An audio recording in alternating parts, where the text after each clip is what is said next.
2014 के बाद से हम ये देख रहे हैं कि ऐसा लग रहा है कि कई बार तो ऐसा प्रतीत होता है कि सरकार बीजेपी न चला के आरएसएस चला रही। तो कागज भी सिर्फ इसी वजह से मांगे जा रहे हैं कि 2014 के बाद से बीजेपी आरएसएस के जो आलीशान दफ्तर बन रहे हैं, आरएसएस के जो प्रोग्राम हो रहे हैं, बड़े बड़े सेमिनार हॉल में जो प्रोग्राम होते हैं, तो उसमें वो पैसा कहाँ से आ रहा है।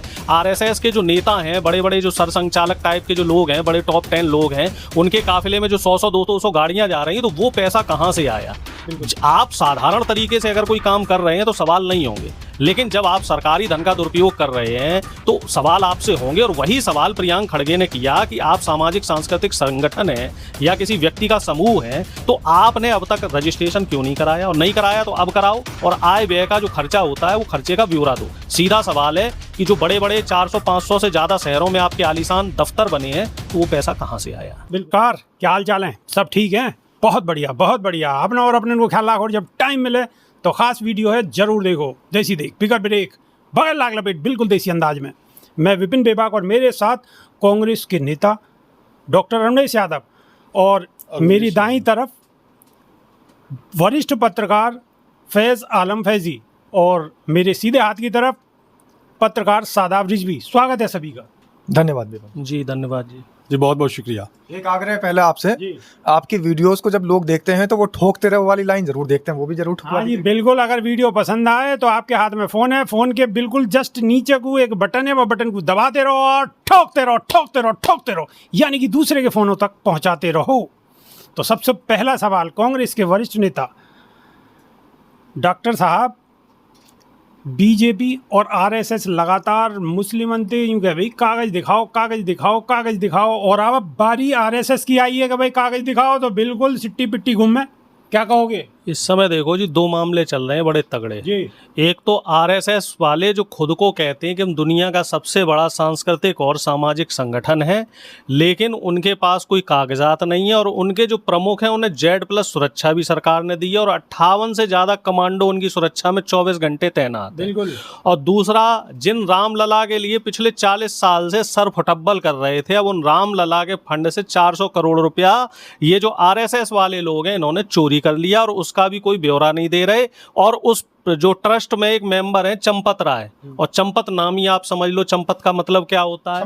चंपत का मतलब किसी सामान को लेके फरार हो जाना। हाँ, गांव में तो यूँ कहें जी चंपत है को, तो वो चंपत को मतलब, तो वो चंपत राय चंपत हो गए। तो आप अंदाजा लगा लो कि जो आरएसएस के संगठन के लोग हैं, हमारी जनता भी, जो भोले वाले जो भोजन दर्शक हैं, वो भी समझें कि ये लोग ठग लोग हैं, चोर लोग हैं, और ये लोग कागज नहीं दिखा रहे हैं। कागज दिखाने से कौन डरता है? जो चोर होता है, जो बदमाश होता है, जो गलत काम करता है। और अब मोहन भागवत जी क्या कह रहे हैं, उनका भी जवाब सुनो कि हमने कोई सरकार से पैसा ही नहीं लिया, तो हम कागज काय बात के दिखाएं। अब आप हमें एक बात बताओ, हम लोग कहीं दिल्ली NCR में रह रहे हैं, या अगर कहीं किसी किराए पे मकान लो तो उसे भी कागज दिखाने पड़े, पैन कार्ड, आधार कार्ड, ड्राइविंग लाइसेंस, दुनिया भर के एग्रीमेंट बने। कहीं नौकरी करोगे तो वहां भी हमारी लिखत पढ़त होगी, बैंक में अकाउंट भी खुलेगा, और आरएसएस का अब तक कोई अकाउंट भी नहीं है, पैन कार्ड भी नहीं है, आधार कार्ड भी नहीं है संस्था का, और ना उनका कोई रेंट एग्रीमेंट या इस तरह की कोई रजिस्ट्री है। तो आप अंदाजा लगाओ कि इस देश में बीजेपी आरएसएस के नाम पे कितना बड़ा फर्जीवाड़ा और धोखाधड़ी चल रही है। हाँ जी, फैज़ आलम जी, आप बताएं, जो कागज मांग रहे थे अब उनके कागजों की बात आई है तो बिल्कुल सिट्टी पिट्टी गुम है, कोई जवाब देने को तैयार नहीं है। देखिए, ये तो आज से नहीं, बहुत पहले से ये बातें चल रही हैं। मेरे ख्याल से जब देश आज़ाद हुआ उसके बाद से भी कई तरह के सवाल उठते रहे, और कई सवालों के जवाब मिले भी, कई सवालों के जवाब मिले भी नहीं। आज भी उसी तरह के सवाल तैर रहे हैं। आरएसएस एक ऐसा संगठन है जो सरकार के न अधीन है, न सरकार के ज़रिए है। वो ये आरएसएस वालों का दावा है, ये आरएसएस वालों का कहना है। ठीक है, कागजात तो हर किसी को दिखाना चाहिए, और जैसे अगर दूसरे नागरिकों से आप कागजात मांगते हैं तो हर एक नागरिक से ये कागजात मांगे जाने चाहिए और दिखाने भी चाहिए। बिल्कुल। चूँकि ऐसा नहीं है कि आपको कहीं एडवांटेज मिल जाता है, आप किसी संगठन से जुड़े हुए हैं तो, और आप संगठन से नहीं जुड़े हुए हैं तो आपको ये एडवांटेज नहीं मिलता है और आप मजबूर हैं वहाँ पे। ये मजबूरी नहीं होनी चाहिए। तो सरकार की जो पॉलिसी होनी चाहिए वो बिल्कुल निष्पक्ष और न्यूट्रल होनी चाहिए। सरकार चाहे जब भी जिसकी भी रही हो, ठीक है, आज भाजपा की सरकार है, भाजपा से तो सवाल किया ही जाएगा, सरकार जिसकी होगी उससे सवाल किया ही जाएगा। लेकिन आरएसएस इससे पहले भी तो रही है जी। इससे पहले भी आरएसएस ने वर्क किया है। कांग्रेस की सरकार अच्छे खासे वक्त रही है। अरुणेश यादव जो कांग्रेस प्रवक्ता ये स्पष्ट करेंगे। तब आरएसएस को लेकर के, संघ को लेकर के कांग्रेस की पॉलिसी क्या थी उस ज़माने में? रजिस्ट्रेशन अगर नहीं है तो कल भी नहीं था, आज भी नहीं है। तो ये सवाल कल भी था और आज भी है। आज भाजपा सत्ता में है, भाजपा से सवाल पूछा जाना चाहिए और भाजपा को जवाब देना भी चाहिए। संघ वाले सीधे तौर पर पल्ला झाड़ लेते हैं और कहते हैं कि नहीं, मुझे इससे मतलब नहीं है, मैं तो अलग हूँ, मेरी ऑर्गेनाइजेशन अलग है, मेरी संस्था अलग है, मेरा कुछ लेना देना नहीं है। लेकिन कुछ सवाल तो हैं, जैसे Z+ सिक्योरिटी मिली हुई है, सुरक्षा प्रदान किया गया है, ठीक है, सुरक्षा प्रदान किया जाना चाहिए। अगर कोई नामचीन हस्ती है तो ठीक है, सुरक्षा प्रदान की जानी चाहिए, सुरक्षा मिली भी हुई है। लेकिन एक सवाल ये भी है कि प्रधानमंत्री अभी आए थे, उन्होंने कहा था कि स्थिति थोड़ी सी नाजुक चल रही है, तो सरसों के तेल का कम इस्तेमाल करो, डीजल पेट्रोल का कम इस्तेमाल करो, अगर विदेशी यात्राओं से बचो। तो ये चीज़ तो सरसंघ चालक पे भी लागू होती है। बिल्कुल, सब पे लागू होती है। अगर प्रधानमंत्री लेकिन उनके काफिले में तो कोई कमी नहीं आई। नहीं, तो ये इसीलिए तो ये सवाल है भी ना। अगर ये सब कमी हो जाती तो शायद ये सवाल आज सामने आते ही नहीं, ये सवाल पूछे ही नहीं जाते। तो ये तो कमियां हैं, इन कमियों को ठीक करना ही चाहिए और करना पड़ेगा।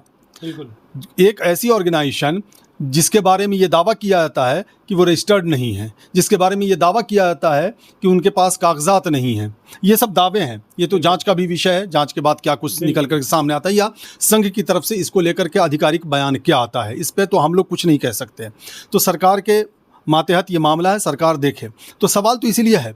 और जब अगर प्रधानमंत्री अपील करते हैं कि कमी लाई जानी चाहिए, तो ये सब पे लागू होता है। प्रधानमंत्री की कैबिनेट में जो मंत्री हैं उन पे भी लागू होता है। सिर्फ ऐसा नहीं कि आम लोगों पे लागू हो जाए और बकिया लोग जो हैं वो फैसिलिटीज़ लेके उड़ते रहें, ऐसा नहीं है। होना तो सब पे चाहिए। सवाल इसीलिए उठ रहे हैं और इस सवाल का जवाब भी मिलना चाहिए जो ज़रूरी है। लेकिन सवाल वहीं पे आके अटकता है। मैं अरुणेश यादव जी से कहना चाहूँगा, पूछना चाहूँगा कि ये तो पहले भी आरएसएस थी, बिल्कुल आपने कांग्रेस के ज़माने में भी थी आरएसएस। ध्यान है, मैं आगे जी बिल्कुल अरुणेश जी से ही पूछता हूँ। अरुणेश जी, जब कांग्रेस थी, आपकी सरकार थी, तो कागज़ क्यों नहीं मांगा गया?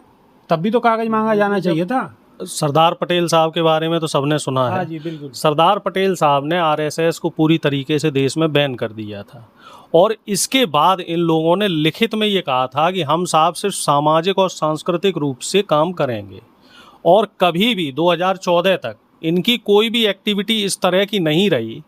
ये लोग सुबह सुबह शाखाएं लगाते रहे और दबे छुपे काम करते रहे और बीच बीच में भी इनके ऊपर जब भी कोई गतिविधि इस तरह की हुई तो उसमें सरकार की तरफ से इनसे सवाल किए गए। जैसे मालेगांव कांड हुआ तो उसमें जो नेता इनके इन्वॉल्व रहे तो उनके खिलाफ कानूनी कार्रवाई भी की गई। लेकिन अब 2014 के बाद से हम ये देख रहे हैं कि ऐसा लग रहा है कि कई बार तो ऐसा प्रतीत होता है कि सरकार बीजेपी न चला के आरएसएस चला रही। तो कागज भी सिर्फ इसी वजह से मांगे जा रहे हैं कि 2014 के बाद से बीजेपी आरएसएस के जो आलीशान दफ्तर बन रहे हैं, आरएसएस के जो प्रोग्राम हो रहे हैं, बड़े बड़े सेमिनार हॉल में जो प्रोग्राम होते हैं, तो उसमें वो पैसा कहाँ से आ रहा है? आरएसएस के जो नेता हैं, बड़े बड़े जो सरसंघचालक टाइप के जो लोग हैं, बड़े टॉप 10 लोग हैं, उनके काफिले में जो 100-100 200 गाड़ियाँ जा रही हैं, तो वो पैसा कहाँ से आया?